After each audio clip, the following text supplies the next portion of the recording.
여러분 안녕하세요. 네, 제가 교회에서 하던 대로 오늘 시대의 소망 이어서 좀 말씀을 드리도록 하겠습니다. 오늘 말씀의 제목은 세상에 길들여지지 않은 사람 침례 요한이라는 제목으로 말씀을 드리겠습니다. 유대교의 형식주의가 극에 달했을 때 하나님이 메시아를 보내면서 한 선지자를 예비하셨습니다. 그런데 그 선지자는 빈들에서 나타났습니다. 그는 제사장 가문이었음에도 불구하고 기존의 종교 교육을 버리고 광야에서 교육을 받습니다. 그리고 그는 기존의 종교 제도를 뒤흔드는 예수의 길을 예비하는 자가 됩니다. 누가복음 3장 1절 2절을 보면요. 디베rio 황제가 다스린 지 15년째 되던 해에 본디오 빌라도가 유대의 총독이었고 헤롯이 갈릴리의 분봉 왕이었습니다. 또한 헤롯의 동생 빌립은 이두레와 드라고니 지방의 분봉 왕이었고 루사니아는 아빌레네의 분봉 왕이었습니다. 안나스와 가야바가 대제사장으로 있을 때에 하나님의 말씀이 광야에 있는 사가랴의 아들 요한에게 내렸습니다. 여러분, 제가 퀴즈를 한번 내보겠습니다. 유대 총독 빌라도, 갈릴리 왕 헤롯, 이두레 왕 빌립, 아빌레네 왕 루사니아, 대제사장 안나스와 가야바, 광야에 사는 요한 중에 하나님의 말씀이 가장 잘 임할 것 같이 보이는 사람은 누구일까요? 요한입니까? 직업적으로 봤을 때 대제사장 안나스와 가야바가 아니겠습니까? 사실 제도권 목사의 한 사람으로서 하나님의 말씀이 대제사장 안나스와 가야바에게 임한 것이 아니고 빈들에 사는 이름 없는 듣보잡이었던 침례 요한에게 임했다는 사실, 굉장히 큰 자존심에 상처를 주는 사건이죠. 아니면 그 당시 집권층이던 총독이나 분봉왕들에게 하나님의 말씀이 임하는 것이 더욱 효과적인 일 아니었겠습니까? 그런데 하나님의 말씀은 예루살렘 성전도 또 왕궁도 아닌 빈들에 사는 요한에게 임했다 그랬어요. 흥미로운 일입니다. 왜 그랬을까요? 그들은 경쟁을 뚫고 그 자리까지 오른 사람들이었습니다. 특권이 삶의 목표였던 사람들이었습니다. 그들은 기득권을 누리고 쟁취하는 데 익숙한 사람들이었어요. 추종자 하나 없이 끝없이 자기 자신을 돌아보아야 하는 고독한 광야는 그들에게 매우 불편한 장소였습니다. 사람들의 주목을 받고 특권이 집중된 중앙 무대에 익숙했지만 변두리 민중들의 삶에는 전혀 관심이 없는 사람들이었습니다. 항상 상부지향적이기 때문에 위로 올라가기 위해 내가 누구를 밟고 있는지 보려고 하지 않던 사람들이었습니다. 주여 주여라는 말은 쉽게 하지만 자기를 부인하고 십자가를 지고 나를 따라오라는 예수의 삶에는 관심을 가질 수도 그럴 생각도 없는 사람들이었습니다. 좁은 길은 막연하게 하나님의 뜻이 아닐 거라고 믿고 사는 사람들이었습니다. 그 시대는 왕궁과 성전은 찬란했지만 그곳에서 하나님의 빛을 발견하기가 참 어려웠던 시대였습니다. 여러분, 창조론과 진화론의 차이는 무엇일까요? 저는 과학은 잘 모릅니다만 제 개인적인 견해로는 어쩌면 그것은 가치관의 차이가 아닐까 그런 생각을 해봤습니다. 삶의 방식의 차이라고 또 할 수 있겠죠. 진화론의 세계는 나아져야 살아남을 수 있는 구조입니다. 그래서 끝없이 자기 개발을 하지 않으면 도태되는 구조를 가지고 있습니다. 이겨야 살 수 있습니다. 패배는 곧 죽음을 의미하는 것이죠. 살기 위해서는 친구조차 밟고 일어서야 하는 것이 진화론의 세계입니다. 상층지향적인 삶이죠. 먹이사슬의 맨 꼭대기를 차지하기 위해 투쟁을 해야만 살아남을 수 있는 세계입니다. 창조론은 무엇일까요? 창세기 1장 1절부터 보면 아주 흥미로운 사건 서술이 나옵니다. 내려오는 것입니다. 창조로는 하나님이 태초에 내려왔다 그랬습니다. 광명한 세계를 포기하고 혼돈과 공허로 가득 찬 흑암이 깊음 위에 있는 어두운 세계로 내려온 것입니다. 보호자를 버리고 인간이 되려고 했다는 것입니다. 그래서 요한복음 6장 51절에 나는 하늘로서 내려온 산떡이니 사람이 이 떡을 먹으면 영생하리라. 나의 줄 떡은 곧 세상의 생명을 위한 내 살이로라 하시니라 그랬습니다. 하늘에서 내려온 떡입니다. 내려온 것이라는 거죠. 먹히기 위해 왔다는 것입니다. 떡이라는 겁니다. 너희들 내 살과 피를 먹으라는 겁니다. 그래서 이현주 목사님이 밥으로 오신 예수라는 글을 썼어요. 예수님이 말구유에 탄생하신 이유는 뭔가? 밥으로 오셨다는 겁니다. 짐승의 먹이도 될 수 있고 사람의 먹이도 될 수 있는 밥통 위에 하나님이 그곳에서 탄생하셨다는 겁니다. 살과 피를 주겠다는 결심의 표현이라는 거죠. 매우 강력한 상징이라는 것입니다. 먹고 부서뜨리고 나머지는 발로 밟아야만 살아남을 수 있는 진화론적인 세상, 인간이길 포기하고 짐승처럼 되어야만 살아갈 수 있는 이 세상, 인간이 인간에게 서로에게 늑대가 되어야만 살 수 있다고 공공연하게 가르치는 세상에서 하나님은 먹히기 위해 내려왔다는 겁니다. 먹히고 생명을 주는 것, 그것이 바로 창조론의 핵심이라는 것입니다. 그렇기 때문에 침례 요한의 삶의 기반은 당연히 예루살렘 성전이 아니었고 광야일 수밖에 없었습니다. 침례 요한의 기별이 그렇게 강력할 수밖에 없었던 이유는 무엇일까요? 그는 특권을 거부한 남자였습니다.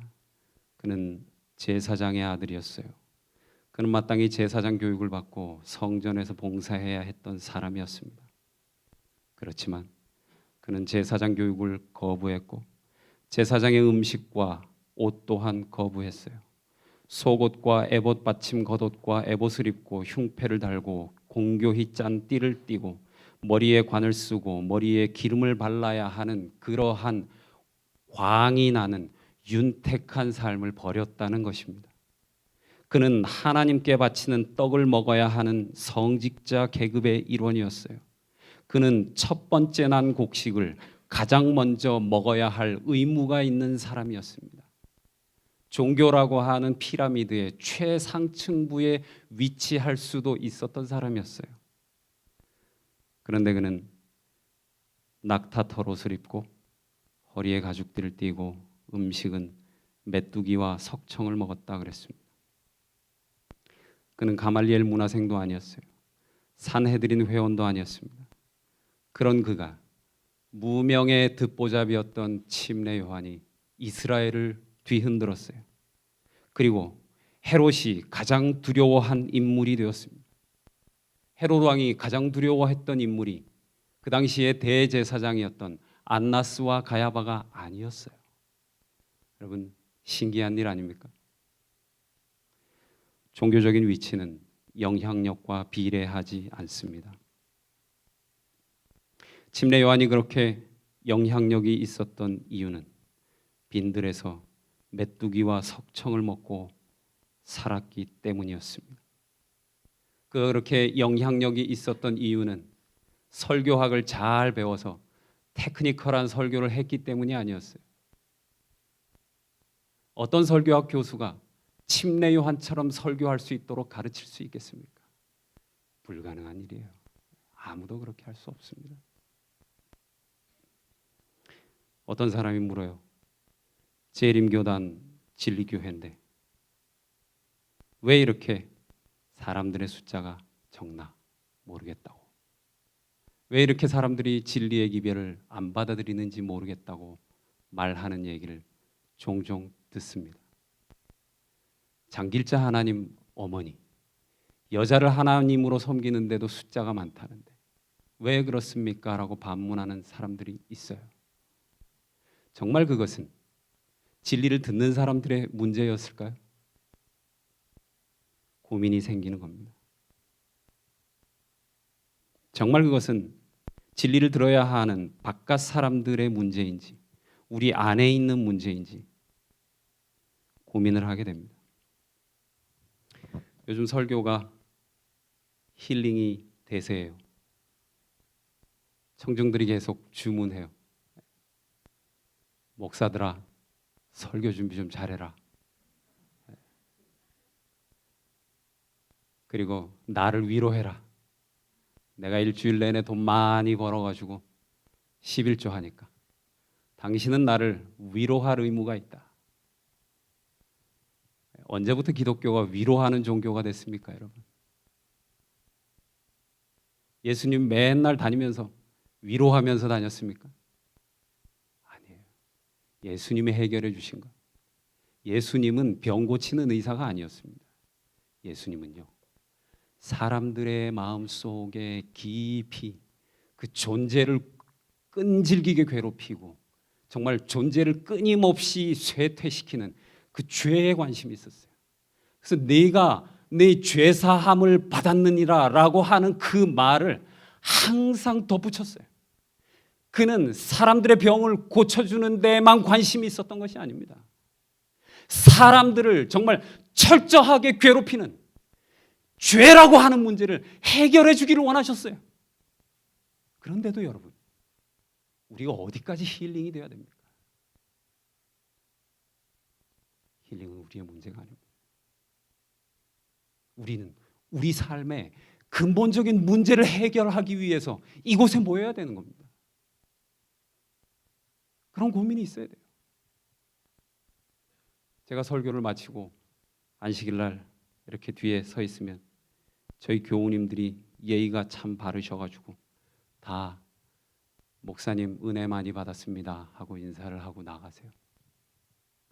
참 감사하죠. 그런데 가끔 생각해요. 나는 정말 설교를 잘 한 것인가? 침례 요한이 설교했을 때 사람들이 그랬어요. 그러면 우리가 무엇을 하면 좋겠습니까? 그렇게 물어봤어요. 그런데요, 제가 목회를 오래 한 것은 아니지만 여러 해 해봤는데 제가 설교하고서 저에게 와서 그러면 내가 뭘 하면 좋겠습니까? 라고 물어본 교인이 한 명도 없었습니다. 저의 설교가 성공적이었습니까? 실패죠. 하나만 한 설교를 한 겁니다. 말하지 않는 편이 좋았던 거겠죠. 그런 설교를 제가 매주 하고 있어요. 설교에 불편함이 없는 겁니다. 제가 가끔 생각해요. 도대체 내 설교가 김기덕 감독만큼 정말 사람들의 마음을 불편하게 만들고 있는가? 좋은 얘기 계속 나열해 가면서 여러분들 괜찮습니다. 여러분들 하나님께로부터 오는 위로를 받으십시오. 은혜를 받으시기 바랍니다. 괜찮느냐라고 하는 겁니다. 많이 찔리는 거죠. 침례 요한은 진정한 프로테스탄트였습니다. 그때 당시 가장 위대한 종교적 업적을 남긴 사람은 누구였습니까? 성전을 지은 헤롯이었습니다. 그가 성전을 왜 지었을까요? 예수님 때문에 지었을까요? 아닙니다. 자기 자신 때문에 지었어요. 우리가 생각해 봐야 되는 겁니다. 내가 하는 신앙 행위가 과연 예수를 위한 것인가? 나를 위한 것인가? 매번 하는 신앙 행위를 할 때 매번 물어야 돼요. 이것은 과연 누구를 위한 것인가? 그때 당시에 가장 초라한 업적을 남긴 선지자는 누구였을까요? 침례 요한이었습니다. 그러나 그의 삶은 철저하게 예수 지향적이었습니다. 그는 자신의 직업적인 명성 따위는 전혀 중요하게 생각하지 않았어요. 그는 소리가 되기를 기뻐한 사람이었습니다. 외치는 자가 되겠다는 것도 아니에요. 광야에서 외치는 자의 소리가 되겠다는 겁니다. 그저 왔다가 사라질 뿐인 소리가 되어도 좋다는 겁니다. 그는 아름다우신 왕을 바라볼 때 자신을 잊어버렸다. 그는 거룩하신 위엄을 바라보고 자기 자신의 부족과 무가치함을 느꼈다. 그는 하나님을 바라보았기 때문에 사람을 두려워하지 않고 하늘이 보낸 기별자로 나갈 준비가 되어 있었다. 그는 만왕의 왕 앞에 머리 숙여 경배하였으므로 세상의 군주들 앞에 두려움 없이 곧게 설 수 있었다. 시대의 소망에 있는 말씀입니다. 참 시대의 소망 읽고 복음서에 나오는 침례 요한 이야기 읽으면서 많이 찔렸습니다. 모르겠습니다. 뭐 저 같은 사람이 침례 요한을 설교한다는 것 자체가 괜찮은 건지 많은 고민을 했었습니다. 침례 요한은 메뚜기와 석청을 먹었습니다. 그의 절제는 절제를 위한 절제가 아니었습니다. 보이기 위한 절제, 과시하기 위한 절제, 의 그 자체에 도달하기 위한 표준으로서의 절제가 아니었어요. 풍부에 처할 줄도 알고 비천에 처할 줄도 아는 환경에 적응하는 삶의 모습이었습니다. 절대로 절제 그 자체가 그의 목표가 아니었다는 것입니다. 여러분, 회개가 중요합니까? 회개라는 형식이 중요합니까? 회개의 열매가 중요합니까? 입으로 내가 아무리 회개합니다 그렇게 얘기해봐야 소용없어요. 이거는 뭐 제 경험담입니다. 가끔 저보고 괜찮은 사람이다라고 하는 분들이 있어요. 저는 입으로는 아니라 그래요. 근데 속으로는 맞아요. 더 계속 해주세요. 저 정말 괜찮은 사람입니다. 속으로는 계속 얘기하는 거예요. 입으로는 뭐라 그러냐면 유체 이탈이죠. 아닙니다. 회개일까요?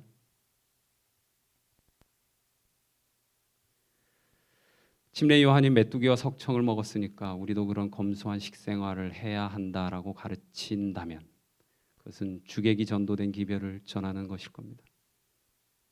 중요한 것은 그가 메뚜기와 석청을 먹고 무엇을 했느냐라고 하는 것이죠. 무엇을 했습니까? 예수를 가리키는 일을 했습니다. 예수를 가리킬 것인가? 예수를 가리울 것인가? 그는 자신이 소리로 사라져버릴지라도 철저하게 예수 그리스도를 가리키는 사람이었어요. 여러분, 복음서를 한번 차분하게 읽어보세요. 예수님이 건강복음 전하신 적 있습니까? 건강하게 오래 살라 이렇게 명령하신 적도 없어요. 오히려 예수님은요, 절제와는 거리가 참 먼 사람이었어요. 너무 잘 먹어가지고 먹기를 탐하고 포도주를 즐기는 자라는 욕을 먹은 사람이었어요. 겉으로 보기에는 성자의 자질을 전혀 갖추고 있지 않은 사람이었습니다. 웰빙 시대다 보니까 교회도 어느새 웰빙을 말합니다. 그런데 예수님은 웰다잉을 말했지 웰빙을 말씀하지 않았어요. 개인의 행복 따위는 그렇게 중요한 게 아닙니다. 참 행복을 어디서 찾을 거냐라고 하는 근본적인 질문을 던지신 거죠.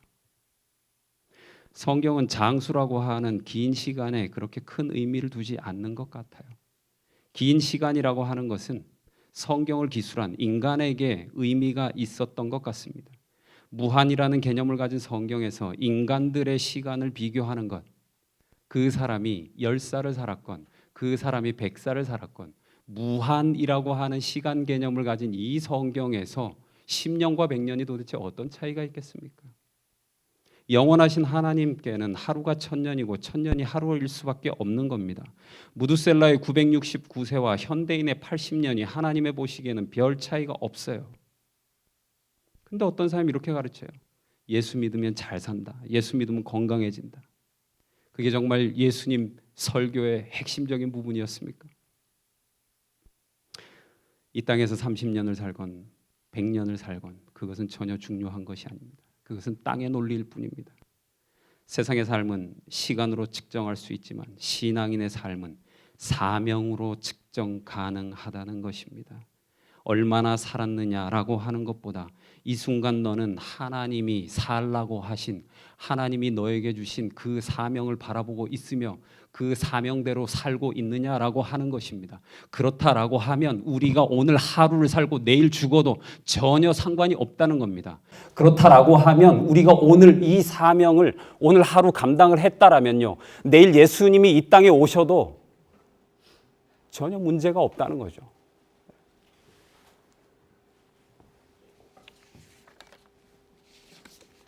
그렇게 살아야 되는 것 아니겠습니까? 지난주에 그 신현수 시인의 이미해라는 시집을 읽었습니다. 사람 이름이래요. 이미해. 통일을 여는 민주노동자회 이미해 회장은 해직교사 시절에 만난 내 친구인데, 그는 대학 다니다가 공장에 투신하느라 졸업도 못하였고 젊음을 바쳐서 다 함께 잘 사는 좋은 세상 만드느라 그 흔한 자격증 하나도 없다. 아버지는 사람 좋아 남 보증을 서주었다가 그나마 있던 집 한 채도 날려버리고 그의 착한 후배들이 모아준 돈으로 작은 전세방에서 부모님 모시고 산다. 재작년 겨울에 입었던 낡은 까만색 오바를 올 겨울에도 입는 이미해는 내가 한두 살 많음으로 내 후배인데, 나는 아들이 벌써 초등학교 3학년 올라가고 그는 아직 시집도 안 갔다. 그의 그동안의 눈물과 고통이 전두환과 노태우 등을 감옥 가게 하였다. 그런데 참으로 이상한 것이 사람들은 노태우, 전두환 등을 개새끼, 죽일 새끼 욕하면서 그들을 감옥 가게 한 미해는 칭찬하지 않는다. 지금껏 문자 그대로 청춘을 바쳐 더불어 사는 세상, 참 세상 만드느라 세속적인 그 어느 것도 이루어 놓은 것 없는 그에게 이제 먹고 살아야 하지 않느냐고 한심하다는 듯한 눈으로, 이상한 눈으로 쳐다보기만 한다. 그가 허구한 날 감시와 미행에 시달릴 때 골방에서 영어 테이프나 듣고 앉아 있었으면서 외국어 하나쯤은 능숙하게 구사해야 한다고 자랑한다. 그가 공장에서 시를 뽑을 때 자기 혼자 무슨 고시 무슨 자격증 시험 준비했으면서 요즘은 역시 뭐니 해도 전문성이라고 말한다.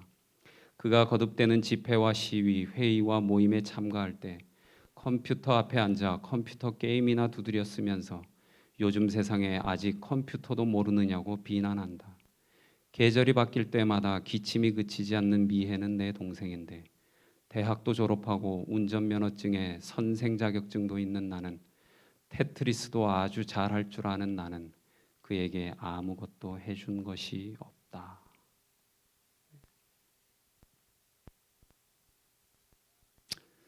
참 많이 찔리는 시입니다.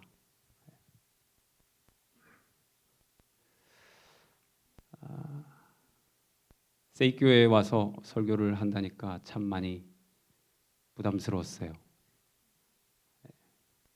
뭐 어른들 앞에서 설교하는 거야. 어른들은 그냥 알아서 들어요. 제가 설교단상에서 별소리 다 하니까 그냥 한 귀로 듣고 한 귀로 흘려버립니다. 저 그런 생각도 해봤어요. 내가 설교단상에서 삼위일체를 부인하면 어떻게 들으실까? 그냥 오늘 우리 목사님이 오늘도 이상한 소리 하는구나, 그럴 거라고 생각해요. 근데 여러분들은 다를 거라고 생각이 들었습니다. 부담이 많이 됐어요. 내가 뭐라고 얘기하면 진짜로 믿을 것 같은, 그렇게 살아버리고 말아버릴 것 같은 여러분들 앞에서 뭔 얘기를 해야 되나?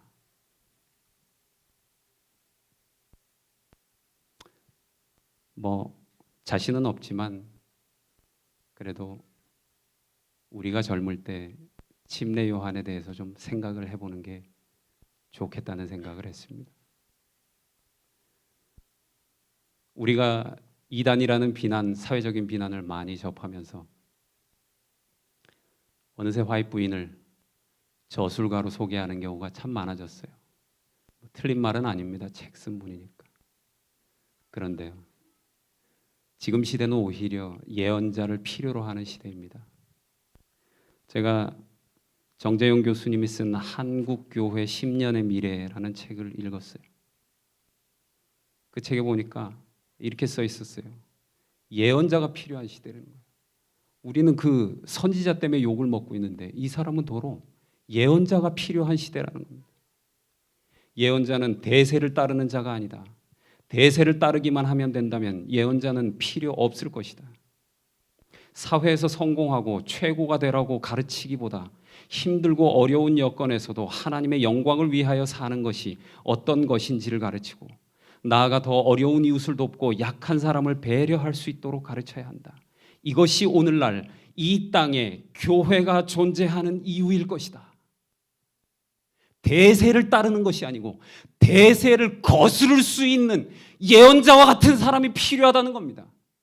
우리에게 선지자가 있다라고 하는 것을 부끄러워할 때 오히려 이 사회에서는 예언자의 출현을 기다리고 있다는 겁니다. 누가 예언자가 되겠어요? 제7일 안식일 예수재림교회. 우리 말고 누가 하겠습니까? 선지자를 믿는 교회, 선지자를 따르는 교회, 선지자를 말하는 교회, 선지자의 기별을 믿는 교회. 누가 이 땅을 구하겠어요?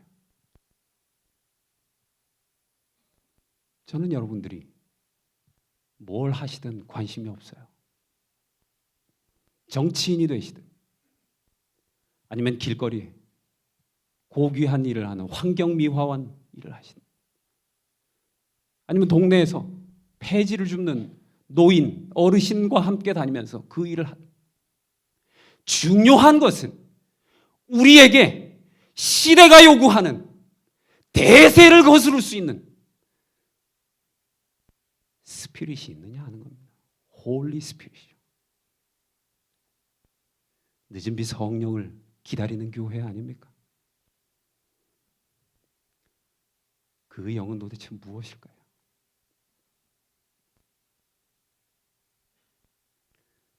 그것은 침례 요한에 의하면 그렇게 어려운 것이 아닙니다. 옷 2벌 있는 자는 옷 1벌을 나누고, 세무공무원이면 국가에서 거들하는 것만 걷고, 네가 힘이 있는 군인이면 힘을 함부로 쓰지 말아라. 네가 마땅히 받아야 될 돈, 그 이상의 돈을 받으려고 하지 마라. 회개의 열매는 그렇게 어려운 것이 아니었어요. 그 회개는 개인의 성결보다 더 중요한 것인데요. 그것은 내가 아닌 남과 관련이 있는 것이에요. 소위 경건하다고 주장하는 많은 보수적인 그리스도인, 침례 요한의 기별을 읽으면서 봐라, 침례 요한 옷 가죽 털옷 검소한 거 입고 먹는 거 봐라, 이거 먹었지 않나요? 우리의 관심은 그냥 거기서 끝나요. 그런데요, 정작 그러한 삶을 살았던 침례 요한이 보라고 한 것은 누구였냐 하면은 이스라엘의 변방에 사는 그 불쌍하고 소외당한 인간의 권리, 마땅히 누려야 할 인간의 권리조차 보장받지 못하는 그 사람들을 위해서 네가 가진 조그만 것 하나 나누면 그게 회개에 합당한 열매라는 것입니다. 우리가 그렇게 되었으면 좋겠어요. 세상에 길들여지지 말고 예수 그리스도에 의해서 길들여졌으면 좋겠습니다.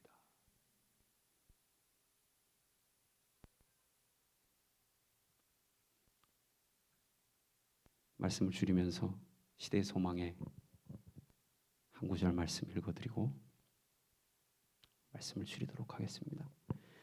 그는 또 그리스도의 나라의 신민이 된 사람은 모두 믿음과 회개의 증거를 나타내게 될 것이라고 말했다.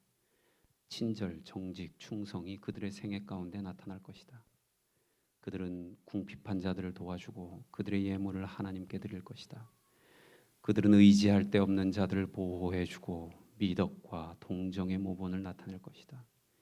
이와 같이 그리스도를 따르는 자들도 성령의 변화시키는 능력을 증거할 것이다. 일상생애에서 의와 자비와 하나님의 사랑이 나타날 것이다. 말씀을 줄이겠습니다.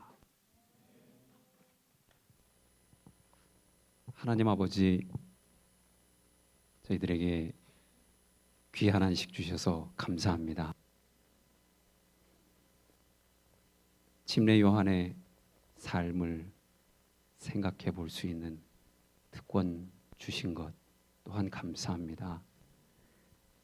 저희가 정말 그 삶의 모본을 따르는 것이 쉽지는 않지만 하나님 저희들에게 용기를 주시고 또 저희에게 주신 사명을 바라보게 하셔서 하나님이 주시는 능력 의지하여 외로울 때에도 그 길을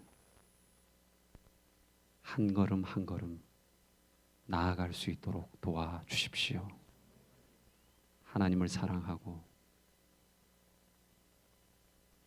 하나님을 따르기를 원하는 모든 성도들에게 하나님의 가호하심이 늘 함께하여 주시기를 예수 그리스도 이름으로 기도드립니다. 아멘.